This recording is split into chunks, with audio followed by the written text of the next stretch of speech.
Тема, ребята, острая. У меня дребезжание руля меня давно уже беспокоит. Вот он. Рулевой вал, рулевая колонка, да? Вот она втулка. Где она пальцем? Вот здесь, да?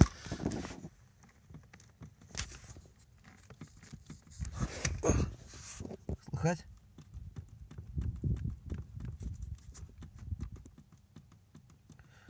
Вот он во втулке, походу, и болтается.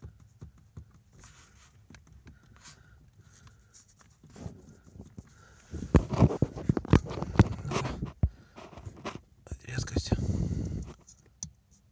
Вот там пластиковая втулочка. И когда по гребенке едешь, сейчас я вылезу. Зигзаг макряк. По гребенке едешь, руль дрожит. И вот туда вот вверх на лобовое стекло, прям сильно так раз. И все, от дребезжания все пропадает.